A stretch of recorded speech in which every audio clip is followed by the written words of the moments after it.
Falamos agora da fisiologia, dos aspectos mais sobre o funcionamento, propriamente sobre as questões anatómicas do sistema digestivo. E nesta primeira porção da fisiologia iremos focar-nos essencialmente no sistema digestivo superior, ou seja, até ao estômago, inclusive. Ora, quando falamos na fisiologia do sistema digestivo, é muito importante falar da regulação deste aparelho digestivo. Como é que os vários processos que fazem parte do seu funcionamento acabam por ser controlados e regulados. Existem processos relacionados com o controle da secreção das glândulas, sobre a regulação do movimento do músculo liso, sobre os reflexos em relação aos estímulos. E então, nestes processos todos, que acabam por ser muitos e variados, há uma figura que é muito importante ter em conta, que é o sistema nervoso entérico. Ora, o sistema nervoso entérico está então como uma parte, uma componente do sistema nervoso autónomo e, apesar de ser apenas uma componente do sistema nervoso autónomo, muitas vezes até aparece referenciado por alguns autores em alguns locais como sendo quase uma entidade própria, porque, apesar de tudo, reveste-se bastante complexidade, tem muita quantidade de neurónios, há mais neurónios no sistema nervoso entérico do que no sistema, na medula espinhal, por exemplo. E então tem naturalmente as suas características e a sua complexidade. É constituído pelos nervos que fazem parte do plexo mioentérico entre as camadas musculares da parede do intestino, do tubo digestivo, e pela camada nervosa, pelos plexos nervosos submucosos também. Portanto, o submucoso e o mioentérico conjuntamente vão fazer parte dos plexos nervosos que constituem o sistema nervoso entérico.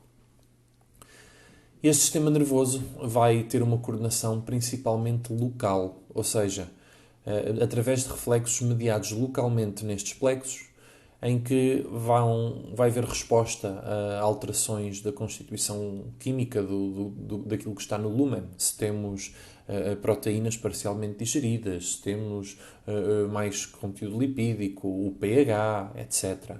Ou então também estímulos mecânicos, como a distensão das paredes. E vai haver então este estímulo reflexo que depois terá o seu órgão efetor no músculo liso ou nas glândulas, alterando a forma como estes funcionam, ou a sua contração, a sua secreção. Portanto, estes reflexos locais irão afetar as várias coisas que acontecem, desde os movimentos peristálticos, os movimentos de mistura, muitas vezes vão ocorrendo em fases diferentes e lá está apenas com um atingimento mais ou menos local. Não devemos pensar que os movimentos peristálticos são sempre do início ao fim do tubo digestivo, muitas vezes vão acontecendo aqui e acolá de acordo com os estímulos regionais. Também a secreção das glândulas e mesmo o aporte vascular, portanto, a forma como há mais vasodilatação e mais perfusão de certas regiões de acordo com as necessidades que vão existindo em cada momento. Isto, apesar de ter uma grande componente local, não funciona em isolamento e há uma integração de reflexos com o sistema nervoso central. Há uma série de coisas provocadas até também pela estimulação de paladares, de odores. Existem processos relacionados com o sistema nervoso simpático e parasimpático, em que também vai dar esta coordenação mais geral, que em vez de ser tanto para efeitos locais, acaba por ter um tom assim mais ou menos transversal em todo o sistema digestivo. E aqui a divisão parasimpática tem uma preponderância maior no grau de resposta que vai obter o sistema digestivo em relação à resposta obtida inibitória normalmente pela estimulação simpática. Portanto, com estes mecanismos nós conseguimos ter várias daquelas funções a ser coordenadas, desde a progressão alimentar ocorrer de uma forma adequada. Nós não temos o esvaziamento do nosso estômago sempre à mesma velocidade. Depende daquilo que nós comemos, o conteúdo do tipo de alimentos que nós comemos, a quantidade, por exemplo. A incorporação das secreções deve ser adequadamente feita com o material alimentar para permitir a sua consistência correta, para permitir a sua digestão completa, para permitir a sua absorção eficiente. Portanto, todos estes processos acabam por estar interligados e relacionados com as funções do sistema nervoso entérico. Então, falamos agora mais especificamente da cavidade oral. O que é que nós pensamos quando estamos aqui a ver as funções da cavidade oral? Ora, nós tínhamos falado sobre as glândulas salivares, dedicámos um capítulo a elas, e efetivamente existe o controlo aqui da secreção da saliva. É cerca de 1,5 litro de saliva por dia e que tem, como nós tínhamos também já falado, os componentes de saliva serosa e os componentes de saliva mucosa. A saliva serosa mais fluida, mais líquida, é rica na amilase, enquanto que a saliva mucosa se distingue pela sua riqueza em mucina. A mucina, portanto, é um material rico em glicoproteínas, proteínas e lípidos também, que vai ser o que dá aquela consistência viscosa, viscoelástica, gelatinosa, portanto, que faz com que haja um caráter tipo muco da saliva. E esta saliva mucosa, a componente mucosa da saliva, é por si só muito importante na determinação do efeito barreira para agentes irritantes ou patogénicos, para uma adequada hidratação das estruturas orais, é um regulador da flora bacteriana, estimulando o desenvolvimento de algumas bactérias mais do que outras, tem uma função lubrificante, etc. Portanto, a componente mais serosa, a componente mais mucosa da saliva também é regulada de acordo com as necessidades do organismo. Portanto, a produção da saliva está fortemente mediada por uma estimulação parasimpática, ou seja, com uma estimulação parasimpática há uma grande produção, aumento da produção de saliva, e esta estimulação é essencialmente derivada do glossofaríngeo facial. Mas atenção, que ao contrário da maioria dos casos em que o sistema nervoso simpático e parasimpático têm efeitos antagonistas, é que na produção de saliva a estimulação simpática também tem um efeito secretório, embora menos potente e um bocadinho diferente nas suas propriedades.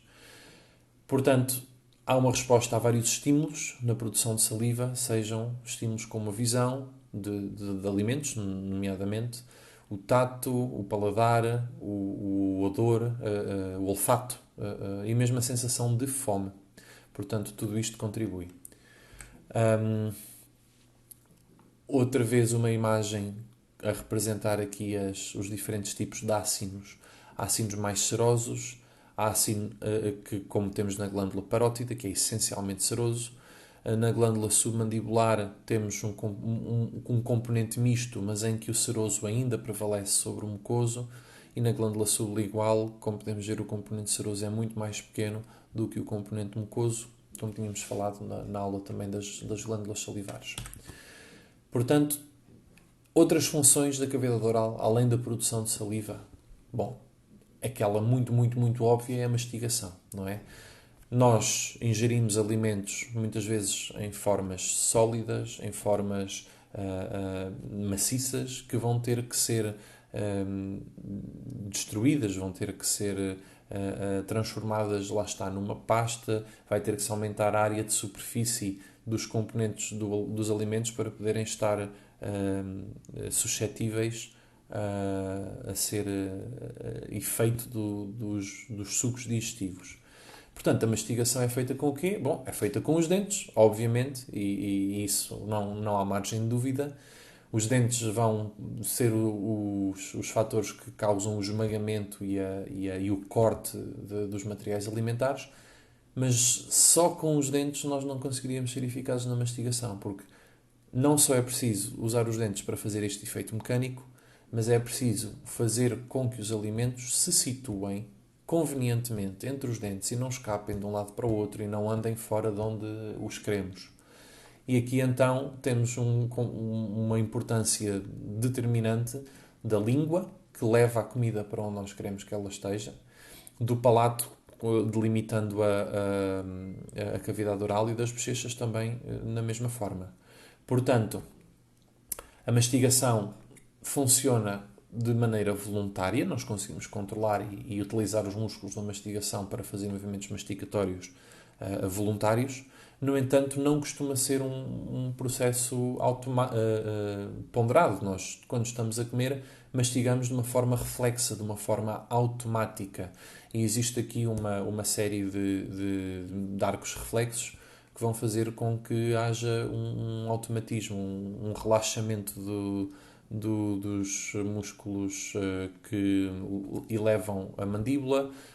Estes músculos, ao relaxar, deixam a mandíbula descer, depois há um reflexo do estiramento desses músculos, voltam a contrair e a mandíbula volta a subir, e assim acaba por haver um ciclo de movimentos de abrir e fechar a boca, subir e descer a mandíbula. Portanto, outra função da cavidade oral, lá está, o paladar. O paladar é um sentido especial, portanto, acontece num órgão dedicado e esse órgão é a língua, e então é só aqui que nós temos este sentido. Existe também a função da fonação, que nós já tínhamos visto que a laringe era muito importante para a fonação por causa das cordas vocais, mas é preciso depois fazer a modulação dos sons, a formação das sílabas. Utilizamos de uma forma determinante também os lábios e a língua e os dentes e o palato para conseguir ter toda a amplitude de produção vocal que nós temos. E ainda há a função da deglutição. A deglutição, vamos ver lá aqui com mais detalhe, porque divide-se então em 3 fases. A deglutição começa de forma voluntária, portanto, nós, para engolir alguma coisa, primeiro de tudo estamos a mastigar e vamos fazer um gesto que conseguimos controlar de empurrar o bolo alimentar na direção da orofaringe. Basicamente, com a língua, vamos comprimir a língua contra o palato e vamos empurrar o conteúdo para cima e para trás, e vai chegar a um ponto em que toca em o alimento, portanto, há uma pressão em alguns receptores da orofaringe que vão desencadear a fase faríngea, que é, portanto, uma fase involuntária. A partir do momento em que se inicia a fase faríngea, nós não conseguimos parar o ato de engolir a meio. Vai proceder-se até ao fim. Portanto, com a estimulação destes receptores da orofaringe, vai haver um estímulo aferente através do nervo trigêmeo e do nervo glossofaríngeo, quinto e nono pares, que vai transmitir esta informação ao centro da deglutição, no bulbo, na medula oblonga, e depois o estímulo eferente vai ser transmitido pelo trigêmeo, pelo glossofaríngeo, pelo vago e pelo acessório, e vão ter como órgãos efetores o palato mole e a faringe. Portanto, o palato mole vai ser subido e vai, de certa forma, haver um efeito de válvula, tapa-se a passagem para a cavidade nasal e não há um acesso à nasofaringe, porque isto fica bloqueado para que o alimento não entre pelo nariz, e simultaneamente é ativada a faringe, como com os constritores faríngeos. Aqueles 3 músculos, portanto, constritor faríngeo superior, médio e inferior, que vão contrair de forma faseada e vão empurrar, basicamente, de cima para baixo, a pouco e pouco, o bolo alimentar. Depois da fase faríngea decorre ainda a fase esofágica, que quando está o bolo alimentar a passar então pelos constritores faríngeos e a chegar à laringofaringe, vai haver um encerramento da epiglote. A epiglote vai baixar e tapar, de certa forma, a entrada na laringe. A glote, portanto, com as pregas das cordas vocais, também vai encerrar, e assim se evita a entrada do alimento nas vias aéreas. A laringe também é elevada para sair um bocadinho do caminho e expor a entrada do esófago. E então o alimento entra no esófago e depois dá-se a peristálise no esófago. A onda peristáltica, relembrando, dá-se primeiro com uma dilatação, um relaxamento do músculo que está à frente do bolo alimentar e com uma contração do músculo que está atrás. Portanto, relaxamento ajusante, contração montante. E assim ele vai sendo empurrado e esta onda peristáltica vai percorrer todo o esófago de cima a baixo até levar o bolo alimentar ao estômago. Vamos então ver isto em esquema. Estamos na cavidade oral a fazer a fase voluntária da deglutição, em que a língua vai fazer então assim este processo de travar aqui a porção da frente e empurrar o bolo alimentar de uma forma superior e posterior. Quando começa a chegar aqui à zona da faringe, vai desencadear o reflexo e temos a elevação do palato mole, que acaba por trancar, como nós aqui vemos, e entretanto o bolo alimentar vai descendo e vamos ter a atuação dos músculos constritores da faringe. Portanto, o constritor superior da faringe, o constritor médio da faringe e o constritor inferior da faringe. Isto vai empurrar o bolo alimentar de cima para baixo e ao entrarmos na fase esofágica, vamos ter este abaixamento da epiglote, uma elevação da laringe, e é por isso que nós, quando engolimos, se pusermos as mãos no pescoço, conseguimos mesmo sentir a cartilagem tiroide a fazer um saltinho. E por fim, o bolo alimentar está no esófago e o esófago vai ter o seu movimento peristáltico, levando pelo caminho todo até ao estômago. Portanto, a partir do momento em que temos os alimentos no estômago, o que é que se passa? Ora, o estômago tem várias secreções que é importante nós conhecermos. Tínhamos falado, quando falámos sobre o estômago, essencialmente do ácido clorídrico, também falámos um bocadinho das outras, mas agora vamos explorá-las em mais detalhe. Portanto, o muco. O muco é produzido pelas células superficiais e pelas células do colo, do colo das glândulas, aquelas células que estão mais perto da superfície. E o muco vai ser também uma substância, então, que tem essencialmente um efeito de barreira. Faz uma camada considerável, com 1 a 1,5 milímetros de espessura, que basicamente é um tampão. Ele vai sendo criado à medida que vai sendo destruído pela própria acidez do estômago. E então não deixa que o estômago faça a digestão da própria parede, porque existe esta barreira de muco sempre presente. O processo de produção adequada do muco pode ser afetado por alguns medicamentos que se tomam e está envolvido neste equilíbrio, por exemplo, o risco de se fazerem úlceras de estômago com a utilização excessiva de anti-inflamatórios não esteroides. Mas isso é assunto para outras matérias. Outra secreção importante do estômago é então aquela que nós normalmente pensamos em primeiro lugar, que é o ácido clorídrico. Portanto, a função das células parietais de bombearem próton, portanto o íon de hidrogênio positivo, juntamente com o íon de cloro para o interior do estômago. Ao fazerem este bombeamento, vão provocar a redução do pH do estômago, e esta redução pode ser bastante significativa, tendo nós um pH típico gástrico entre 1 e 3. Isto é tão ácido que tem um efeito bactericida, eliminando a grande maioria dos micro-organismos, vai provocar uma desnaturação química das proteínas, o que já vai ajudar a expor as ligações covalentes que existem nas proteínas para depois sofrerem a ação das enzimas, e vai ativar a pepsina. Portanto, a pepsina é uma enzima que funciona otimamente num pH ácido e que precisa então do ácido clorídrico para conseguir alcançar este funcionamento ótimo. Tínhamos falado também já do fator intrínseco, que é igualmente produzido pelas células parietais e que vai ligar-se à vitamina B12, à cianocobalamina, que esteja nos alimentos, e depois dessa ligação é que vai passar a ser possível haver uma absorção na região do íleo, que se chegar lá a vitamina B12 sem estar ligada ao fator intrínseco, as células não a vão conseguir absorver. Enquanto se esta ligação já estiver feita ao longo do caminho, nós conseguimos utilizar a vitamina B12 para as funções que são necessárias.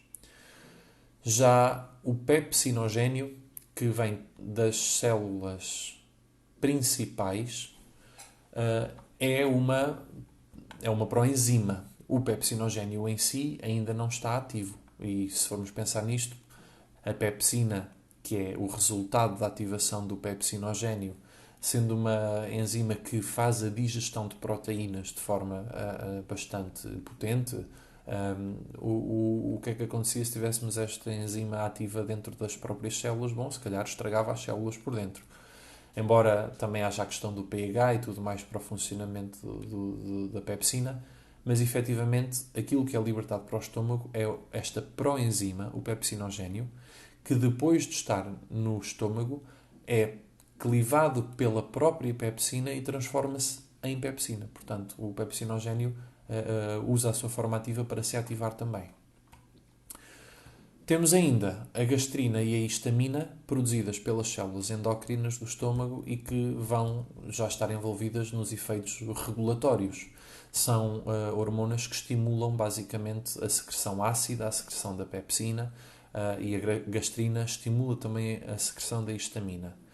A histamina é uma hormona que tem efeito parácrino, portanto, só vai produzir o seu efeito nas proximidades imediatas da região onde ela é produzida, não vai ter um efeito na circulação a larga escala, mas apenas mesmo ao pé de onde ela é feita. E basicamente as células endocrinas do estômago têm mesmo ao pé delas as células parietais, e então a histamina vai ter também um efeito grande na produção do ácido clorídrico e na produção de pepsinogénio, etc.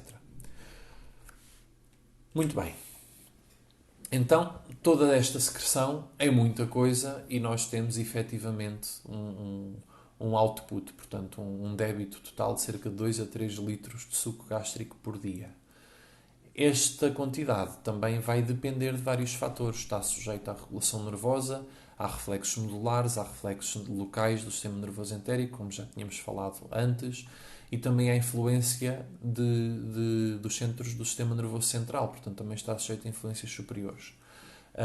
A produção da secreção de suco gástrico é aumentada pela ingestão das refeições e pelos processos relacionados com a estimulação também do estar a fazer a refeição, e pode chegar a ser produzido à volta de 700 ml de suco gástrico por cada refeição.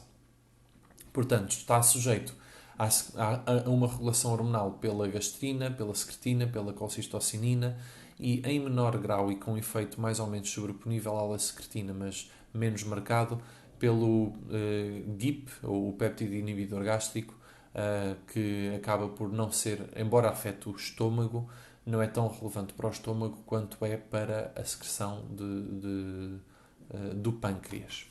Mas então, estas três principais, a gastrina, a secretina e a colcistocinina, funcionam de que forma? Portanto, a gastrina é produzida pelo próprio estômago, como nós já tínhamos visto nas células endócrinas, e também pelo duodeno, e é estimulada pela distensão, é estimulada pela presença de proteínas, pelo efeito do sistema nervoso autónomo e também pelo álcool ou cafeína. E vão essencialmente estimular a secreção do estômago. E também vão ter um efeito ligeiro de aumentar a sua motilidade. Portanto, não só fazem com que o estômago produza mais acidez, como também tenha mais movimentos. A secretina pode parecer estranho que nós estamos a vê-la a fazer baixar a secreção, porque é que uma coisa com o nome secretina inibe a secreção, mas é porque ela tem origem no duodeno e vai ter um efeito de secreção essencialmente no pâncreas e na vesícula biliar. É estimulada pela acidez do quimo, portanto, quando chega material ácido ao duodeno, O duodeno basicamente envia o sinal ao estômago a dizer alto lá, isto está a vir ácido demais, tens que baixar essa acidez. E, portanto, faz um efeito inibitório na secreção e também inibe a motilidade do estômago, porque com isso vai haver mais tempo para que o estômago faça a digestão adequada e as coisas já cheguem ao duodeno numa condição mais própria, portanto, e sem haver um quimo ainda tão ácido e não digerido. A colecistocinina vai ter um efeito mais ou menos semelhante, mas é afetada mais por ácidos gordos, por conteúdo lipídico e também, em certo grau, por péptidos, por material proteico. Portanto, vai também ter um efeito inibitório na secreção do estômago e vai ter um efeito muito inibitório na motilidade do estômago. Apesar de nós vermos que o nome aqui é uma cinina, portanto é algo que vai promover a cinese da parte do colecisto, ou portanto da vesícula biliar, e aqui nós vemos tanto a secretina como a colecistocinina, ao inibirem os efeitos do estômago, vão ter consequentemente também um aumento da secreção do que vem a seguir ao estômago, mas isso já será visto depois. Portanto, em que fases é que se dá a regulação, é que se dá a secreção gástrica? Temos a fase cefálica, em que, ainda antes de se iniciar a chegada da comida ao estômago, este já vai ser estimulado. E através de reflexos que são estimulados pelo nosso tato, pelo olfato, pelo paladar, pelo pensamento. Portanto, se nós pensarmos em comida, vai-nos ficar a crescer água na boca. Isso tem a ver com a secreção das glândulas salivares. Nós não nos apercebemos, mas também nos vai ficar ácido o estômago. Porque o organismo, ao pensar em comida, está a preparar-se para fazer a digestão. Estes reflexos são basicamente depois transmitidos através do sistema nervoso autónomo por via do nervo vago, e o nervo vago vai fazer a integração autonómica no sistema nervoso entérico, acabando por ser feita a libertação da acetilcolina. A nível local é o neurotransmissor principal que conduz então à estimulação das células principais, as células parietais e as células endócrinas, que por sua vez também reforçam este ciclo de aumentar a secreção do estômago. A fase gástrica também é uma fase de estimulação da secreção, mas aqui já por causa do enchimento do estômago. Portanto, a distensão das paredes do estômago e a presença de conteúdo de péptidos e de aminoácidos no lumen gástrico vai ser um dos principais estímulos ativadores. Portanto, são ativados estes reflexos locais e centrais, libertação da acetilcolina e, mais uma vez, o ciclo, como nós vimos no slide anterior sobre a fase cefálica. Esta fase gástrica é estimulada pelo conteúdo no estômago, mas um pH muito ácido bloqueia a secreção. Isto faz sentido. Quando nós pomos coisas no estômago, vamos estar a tamponar a acidez do estômago, vamos estar a dar algo que vai gastar, entre aspas, o ácido. E à medida que a digestão vai progredindo e à medida que vamos tendo uma grande estimulação desta secreção, o pH volta a reduzir, mas se reduzir demais significa que já não é preciso e então temos um feedback negativo que não vai deixar isto continuar mais do que deve. Por fim, depois da fase gástrica vai iniciar-se a fase intestinal, que acontece já quando está a haver uma estimulação no duodeno. A acidez no duodeno, a estimulação por ácidos gordos, lípidos, alguns péptidos, vai fazer com que sejam então libertadas a secretina, a colecistocinina, como nós tínhamos visto na tabela anterior, que vão inibir a secreção e a motilidade gástrica. A própria distensão, a acidez, a constituição química daquilo que está no duodeno também vai mediar um reflexo enterogástrico, portanto também tem este efeito inibitório e que vai fazer chegar um bocadinho ao fim a função ou o papel do estômago na digestão, que depois continuará pelo intestino abaixo. Portanto, em termos de movimentos, a motilidade gástrica tem vários tipos de movimentos. Primeiro, relembramos que no enchimento do estômago existe aquela característica anatómica das pregas da mucosa que vão poder ser achatadas, vão poder ser esbatidas para permitir um grande aumento de volume do estômago sem que aumente propriamente a pressão, portanto, o estômago ainda tem capacidade de algum reservatório. E depois a comida que irá estar no estômago vai ser agitada por ondas de mistura. A grande maioria dos movimentos peristálticos do estômago não são peristálise propriamente dita, mas sim estas ondas de mistura que vão ajudar a revolver e a misturar os conteúdos. Mas as ondas peristálticas também vão ter um efeito de misturar tudo. E isto prende-se com o esvaziamento.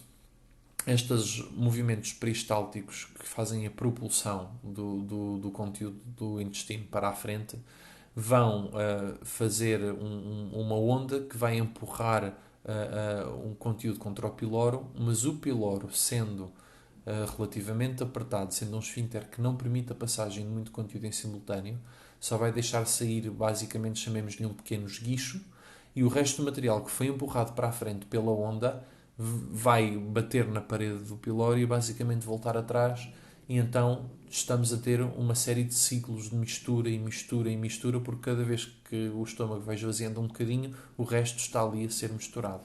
E assim temos uma grande eficácia na exposição de todo o conteúdo alimentar aos sucos digestivos e este processo de digestão que se dá no estômago ao longo de algumas horas. Portanto, em termos destes mecanismos que vão estimular o movimento do estômago, são os mecanismos que relaxam o esfíncter pilórico. Portanto, quando estamos a conseguir, quando estamos a fazer uma digestão e a fazer a mobilidade do estômago, os esfíncteres funcionam ao contrário. Quando os músculos contraem, os esfíncteres relaxam e assim aquilo abre um bocadinho para passar um pouco de comida em cada um daqueles movimentos. Ao contrário, quando se vai inibindo a secreção gástrica, inibindo a motilidade gástrica, também há contração do esfíncter pilórico. Portanto, se é necessário fazer um pouco mais a digestão porque há um pH muito ácido no piloro, o estômago vai esvaziar mais devagar, o esfíncter vai ficar mais contraído. Se não há nada no estômago, pelo mesmo motivo, não convém estar a despejar ácido pelo intestino abaixo. Portanto, se não está a haver uma estimulação da secreção ácida e da secreção gástrica e da sua motilidade, também não está a haver um relaxamento do esfíncter e ele fica contraído. E pronto, a partir daqui já estaríamos a falar do sistema digestivo inferior, que fica para o tema seguinte.